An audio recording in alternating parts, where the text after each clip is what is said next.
नमस्कार, news net में आपका बहुत बहुत स्वागत है और मैं हूं सुरेश झा। एनडीए सरकार का तीसरा बजट पास हो चुका है।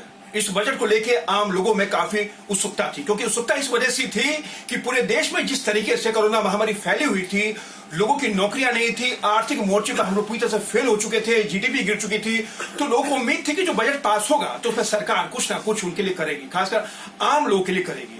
आम लोगों के लिए सरकार ने क्या किया है, इस बजट में क्या क्या प्रावधान रखे गए हैं, कितना आम लोग को इस बजट से फायदा पहुंचेगा, कोरोना महामारी से जैसे कि धीरे धीरे लोग उबर रहे हैं, उनकी नौकरियां कैसे बचेंगी, आर्थिक मोर्चे पे हम कैसे सफल होंगे, तमाम चीजों के बारे में हम लोग बारीकी से जानेंगे। और ये सब हमारी जानकारी हमारे साथ देने के लिए मौजूद है इस समय का आर्थिक मामलों के जानकार हैं CK मिश्रा। आइए इनसे बातचीत करते हैं। मिश्रा जी, जैसा कि बजट पास हो चुका है, सरकार का कहना है कि हमारा अच्छा बजट है, सरकार अच्छा बजट कहेगी भी, क्योंकि सरकार जो है खुद बजट पास कर रही है। आपसे सर सिंपल ये जानना चाहते हैं कि इस बजट के अंदर आम लोगों के लिए क्या क्या चीज है, क्या चीज सस्ती हुई है, क्या महंगी हुई है, आम लोगों को कितना फर्क पड़ेगा इस बजट से? देखिए, ऐसा है कि बजट जब भी आता है तो कुछ चीजें सस्ती होती हैं, कुछ चीजें महंगी होती हैं जो है।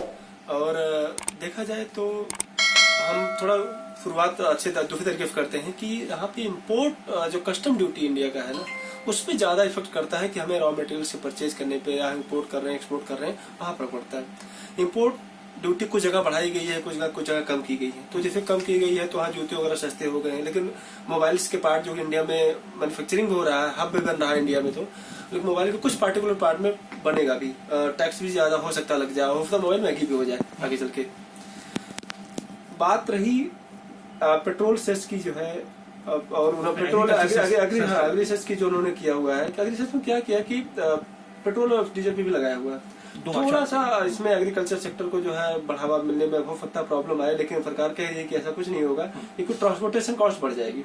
ट्रांसपोर्टेशन कॉस्ट बढ़ेगी तो हो सकता है कि हमारी सब्जियां महंगी हो जाए, हमारे और चीजें प्रोडक्ट महंगे हो जाए, लेकिन बहुत ज्यादा मैटर इसमें नहीं करेगा कोई सरकार को, क्योंकि अलग अलग सरकारें, स्टेट GST का मैटर नहीं है इसमें, तो अलग अलग सरकारें अपना कम भी कर सकती हैं, तो बहुत ज्यादा उसका फर्क नहीं आएगा इस पे जो है। ओवरऑल बजट अच्छा बजट है और सरकार ने काफी इंफ्रा पे काम किया हुआ है। अच्छा, जैसे कि कोरोना महामारी से अभी हम लोग ठीक तरह से उबर भी नहीं पाए हैं। अब कोरोना महामारी से जिस तरह से लोग जो कि नौकरियां गई हैं, आर्थिक मोर्चे बिल्कुल विफल रहे हैं, तो ऐसे में इस बजट को लेकर क्या कहेंगे कि इस बजट से जो कोरोना महामारी जो हम लोग जो पीछे चले गए थे, तो कितना होगा इसको आसान, इसको आगे आना? नौकरी क्षेत्र में देखें कि लोगों को नौकरियां मिलेंगी नहीं मिलेंगी। अगर हम देखें कि स्टार्टअप जो सरकार ने शुरुआत की थी उसमें क्या उसका प्रभाव रहेगा, तो क्या कैसा कुछ रहेगा इसके अंदर आने वाले दिनों में? देखिए, मैं बताएं कि आत्मनिर्भर भारत सरकार ने लॉकडाउन में या पहले भी मेक इन इंडिया जैसे प्रोग्राम ऐसे लॉन्च किए थे जो है, उसका पर्पज यही था कि हम आपको नौकरी ही नहीं देंगे, क्योंकि नौकरियों की लिमिटेशन है। एक कंपनी में कितने एम्प्लॉय रखे जा सकते हैं, सरकार कितना भी, सरकार हो प्राइवेट संस्थाएं, एक सबकी लिमिट होती है। सरकार ने कहा कि भाई आप अपने आप में आत्मनिर्भर बन जाओ। MSME सेक्टर से लेकर के छोटे छोटे लोन, बड़े लोन, जो भी दे पाता है गाँव में। अभी जो कोरोना में लोग बाहर गए, शहर से गाँव की तरफ रोल के, कृषि विभाग में देखिए, कृषि सेक्टर में देखिए कि वहाँ बहुत जबरदस्त उछाल आया था। लॉकडाउन में देखा होगा कि सबसे अच्छा जो परफॉर्मेंस दे रहा था कृषि सेक्टर ही दे रहा था। तो लोग वहाँ पे जाकर के अपने छोटे छोटे रोजगार स्टार्ट किए, अपने धंधे बनाए, गवर्नमेंट से लोन लिया, सरकार ने सपोर्ट किया।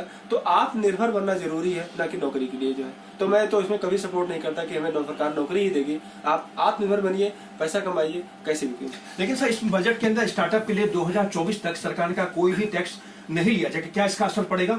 बहुत ज्यादा असर पड़ेगा, क्योंकि वो फिर मैं दोबारा कह रहा हूँ कि आत्मनिर्भर भारत का ही सब एक ही प्लान ही है कि जो स्टार्टअप हो रही है, क्योंकि स्टार्टअप में पहले साल में कोई नहीं को प्रॉफिट हो जाए, हमें एम्प्लॉय रखने पड़ते हैं, बहुत चीजें रिसर्च करना पड़ता है, तो टैक्स उनको रिलीफ गवर्नमेंट दे रही है, तो इसे आत्मनिर्भर बनने के लिए या रोजगार उत्पन्न करने के लिए ज्यादा सहायक होती है। सर, सीनियर सिटीजन के लिए सरकार ने कहा कि जो ITR उनको नहीं भरना पड़ेगा, साथ ही उनको टैक्स में छूट देंगे, तो वो थोड़ा उसमें पेच है, उसमें क्या है, क्या उसमें देखिए ऐसा ना, सीनियर सिटीजन जो 75 साल की उम्र के लिए उन्हें एक लिमिट दी हुई है, उसमें केवल 2 लोगों को, जहां तक अभी आया हुआ है रिव्यू में, कि 2 लोगों को ही जो है छूट दी गई है, जो पेंशनर है या जो इंटरेस्ट से इनकम उनकी हो रही है। बिजनेस से आधार आय वालों के लिए नहीं दी गई है, तो उनको रिटर्न भरना पड़ेगा, क्लियर है। और जो पेंशनर हैं और इंटरेस्ट है, क्योंकि वो बैंक से लिंक होते हैं, तो बैंक उनका अपना TDS काट के आप ऑप्शन ले सकते हैं रिटर्न नहीं भरना। अच्छा सर, टैक्स के स्लैब में कोई छेड़छाड़ नहीं की सरकार ने?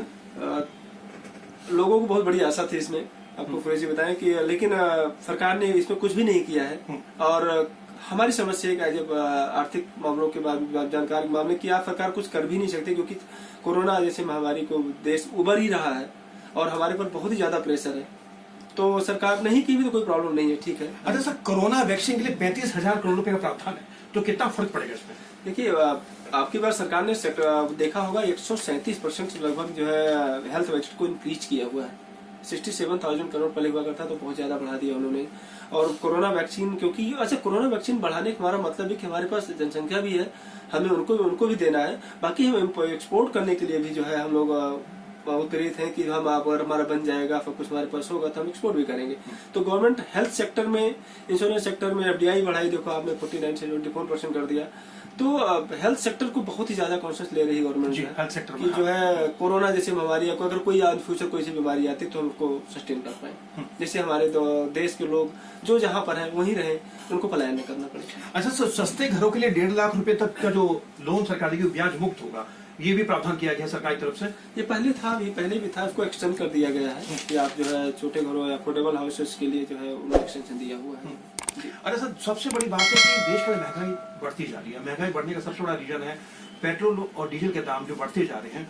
उसको लेके सरकार की तरफ ध्यान है कि नहीं है तो नहीं कह सकते, लेकिन जो दाम बढ़ रहे हैं उससे कहीं ना कहीं आम लोगों के ऊपर उसका बहुत ज्यादा फर्क देखने को मिल रहा है। देखिए, डीजल पेट्रोल है, लेकिन आप उसमें कुछ बैट का मैटर भी होता है। तो अगर सेंट्रल गवर्नमेंट ने बढ़ा भी दिया तो स्टेट गवर्नमेंट भी इसको अपने आप को मैनेज कर सकती है, अपने टैक्सेस कम करके जो है। तो कुछ सेक्टर छोड़ करके ठीक है फर्क पड़ेगा, लेकिन आपको स्टेट गवर्नमेंट मैनेज कर सकती है। सेंट्रल गवर्नमेंट भी कह रही है कि बहुत चीजें हम आपको छूट देंगे, जो है बहुत चीजें हम आपको ले आएंगे, प्रोडक्शन में काफी आया होगा। तो हो सकता है कि हमारी कृषि कॉस्ट प्रोडक्शन कम हो जाए, इधर ट्रांसपोर्टेशन बढ़ जाए तो हमारा बैलेंस बराबर हो जाए। मैं और चीज बताऊँ, जो ट्रांसपोर्टेशन में हुआ या व्हीकल सेक्टर में हुआ कि कुछ पुरानी गाड़ियां ये लोग जो है इसको स्क्रैप कर रहे हैं जो है। तो अभी क्या हो रहा है कि पुरानी गाड़ियां हम यूज करते हैं तो हमारी कॉस्टिंग ज्यादा आती है, रिपेयर मेंटेनेंस और कॉस्टिंग। नई गाड़ियां आएंगी, नए सिस्टम होंगे तो कॉस्टिंग ऑटोमेटिकली कम हो जाएगी। तो सरकार कहीं न कहीं दूरदृष्टि से काम कर रही है इस मामले में। तो यानी आपके लिहाज से देखा जाए तो बजट में सरकार ने कुछ दिया है नहीं है तो लिया भी नहीं है?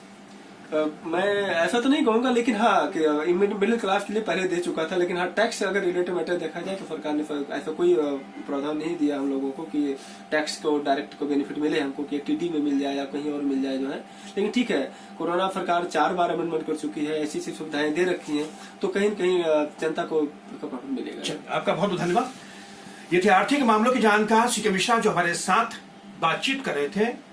बड़ा अच्छा बजट है जैसा कि सरकार कहती है, लेकिन आम लोगों के लिए इस बजट से जो लोगों को उम्मीदें थी कि कोरोना महामारी से लोग अभी धीरे धीरे उभरना शुरू जो कर रहे हैं, लेकिन जो आम आदमी के लिए जो उम्मीदें थी उन उम्मीदों पे कहीं ना कहीं लोगों को थोड़ा सा मायूसी हुई है। लेकिन सरकार ने कुछ क्षेत्रों में अच्छा किया, जैसे हेल्थ सेक्टर के अच्छा किया है, और जैसे लोगों को जो सीनियर सिटीजन है उनके लिए अच्छा किया है। तो कुछ चीजें अच्छी की है, लेकिन कुछ चीजों में लोगों को नाराजगी सरकार से जरूर है। यहाँ पर सर राहुल के साथ सुरेश झा, न्यूज़ नेट, दिल्ली।